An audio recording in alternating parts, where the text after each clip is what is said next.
I woke up after being gone for more than a year, and the first thing I saw on what used to be my land was a bronze plaque calling me dead, my name carved into it like a souvenir you'd buy at a gift shop, my supposed death date etched clean and confident, sunlight catching on the metal like it was proud of itself. People walked past without slowing down. Kids ran by with towels dragging behind them.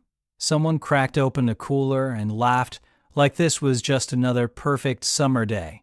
And standing a few steps away was a woman I had never trusted, holding a clipboard, nodding to herself as if everything was exactly where it belonged. I remember thinking, not for the first time, how strange it is that the world can move on so comfortably without you, even while you're still breathing. I stood there on gravel I had laid myself, breathing air that still smelled faintly of pine and lake water, and felt something twist deep in my chest. This wasn't confusion. This wasn't a bureaucratic mistake that could be cleared up with a phone call. This was a story written while I was unconscious, a narrative that assumed I'd never show up again, and I had just wandered into it like a character everyone thought was already written out.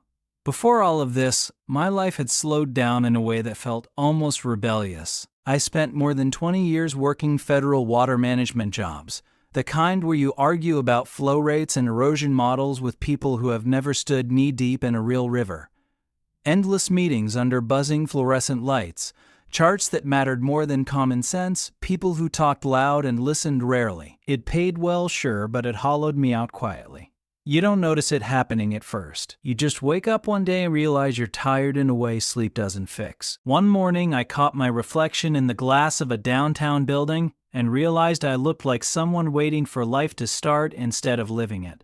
Not miserable, just stalled. Like I'd been idling in neutral for years, burning fuel without going anywhere. That was the moment I knew I was done. I sold everything that tied me to that world. The condo, the furniture, the extra stuff you collect when you're trying to fill time instead of enjoying it. I packed my truck and drove without much of a plan, just a direction. I kept going until the highways narrowed, until billboards disappeared, until the air smelled like pine, mud, and damp earth again. I remember pulling over at one point, rolling down the window, and just breathing for a while, like my lungs were finally getting what they'd been missing. That's how I found the lake. It didn't have a real name, at least not one anyone used. Barely a dot on a county map, tucked behind old oak trees like it didn't want to be noticed. There was a cabin on the property, half collapsed, raccoon tracks on the floorboards, windows broken by years of storms and neglect. Most people would have walked away. I didn't. The bones were good, solid, honest. It felt like the place was waiting for someone stubborn enough to listen. I rebuilt it slowly, carefully, the way my dad taught me. Don't rush what matters, don't cut corners you'll trip over later. I laid stone by hand, dug my own trenches, filtered my own water, shaped the shoreline so the lake could breathe the way it was meant to. Some days my hands shook from the work. My back ached in places I didn't know existed, but I slept better than I had in years. I learned the rhythms of that place, when the fog lifted, where the fish gathered, how the wind moved through the cattails at dusk. I learned the sound the lake made when a storm was coming, and how quiet it got afterward. I learned which boards on the dock creaked, and which ones didn't. I learned how long it took for the stars to come out once the sun dropped behind the trees. That land didn't just give me peace. It gave me myself back. About half a mile away sat a neighborhood called Silver Pines, cookie-cutter homes, matching mailboxes, lawns trimmed with military precision, and of course, an HOA. Their president, Marlene Brooks, introduced herself about 2 weeks after I moved in. She walked up like she was running for office, pressed clothes, perfect posture, a smile that never quite reached her eyes. She talked about community, about shared resources, about how a lake like that could really bring people together. I told her politely but clearly that my land wasn't part of her association and never would be. She nodded, smiled wider, said she understood, but her eyes drifted past me over my shoulder, straight to the water, not curious, calculating. That was my first real warning. I ignored it, because I wanted to believe in a version of the world where people respect boundaries when you state them plainly. After that, little things started happening. A drone buzzing over the tree line, hovering just a second too long. A dark SUV idling near my fence like it was counting steps.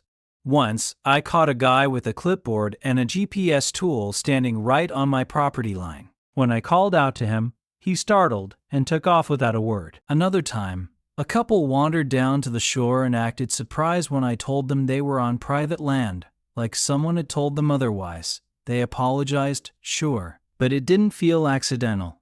It felt rehearsed. Still, I told myself I was imagining patterns. Peace does that to you.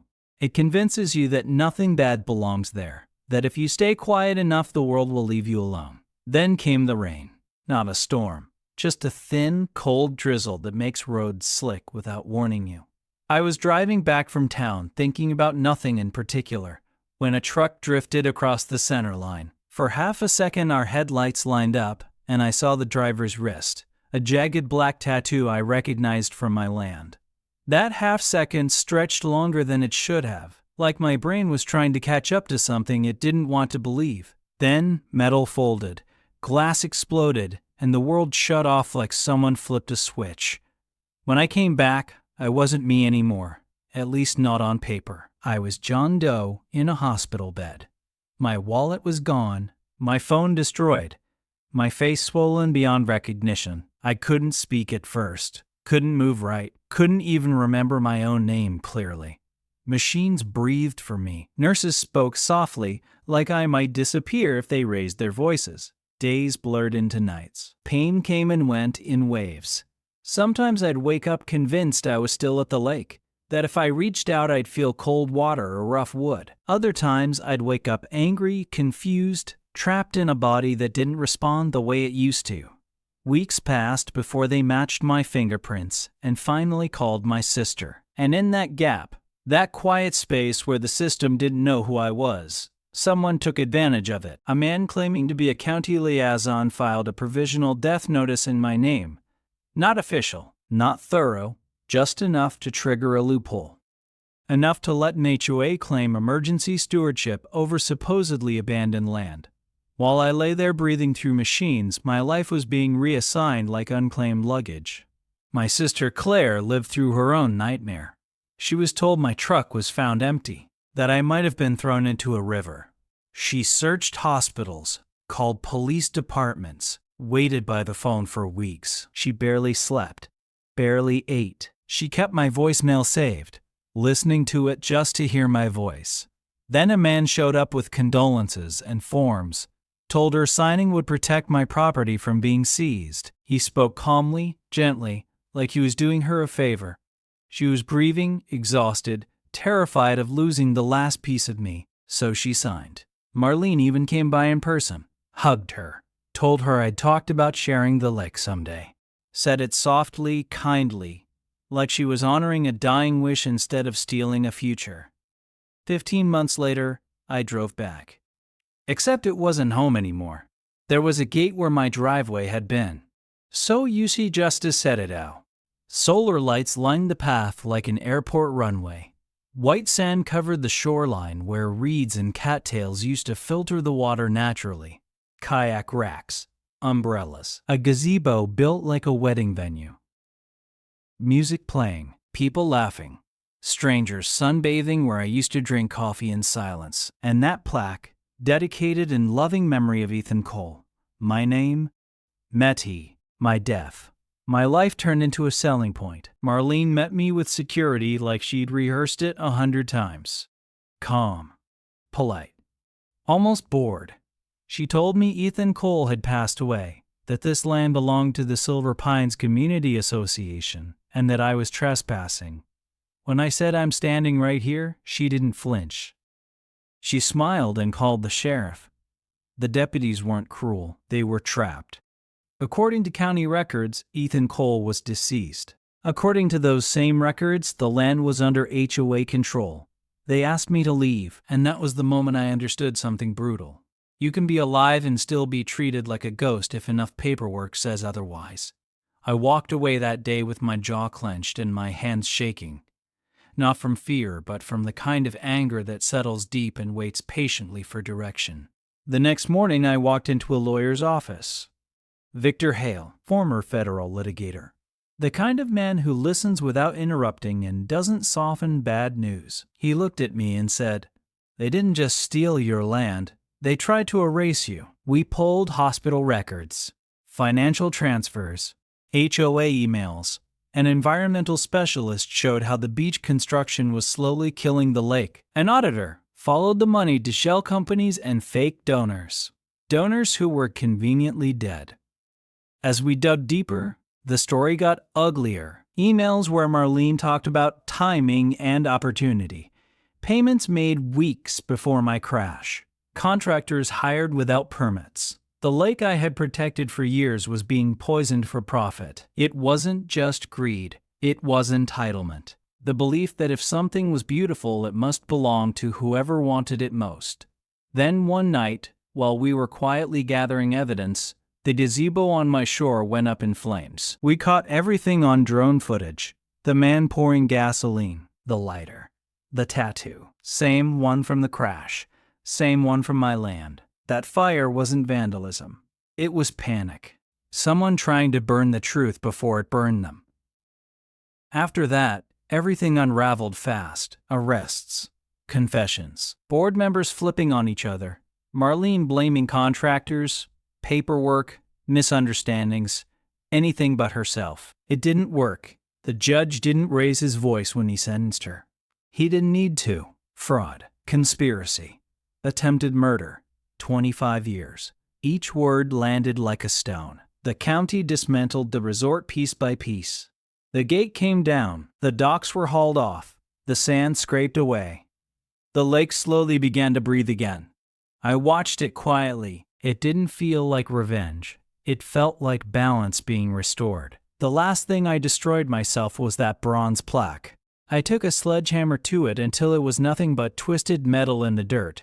Not out of rage, out of closure, like pulling a thorn that had been buried too long. I live there again now. The cabin's quieter. The water's clearer. I rebuilt the shoreline the way it used to be.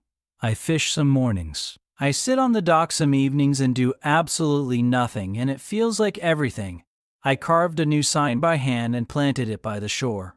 Private land, no HOA, no exceptions. Sometimes people stop and ask if I went too far. Some say I should have shared. Others say they'd done worse. I don't argue with them anymore. Everyone sees the world through the shape of their own boundaries. So I'll ask you this. If someone declares you dead and builds a business on your life, where do you draw the line? Was this justice or just survival? Drop your thoughts in the comments because stories like this don't end as cleanly as we want to believe, and they happen more often than anyone admits.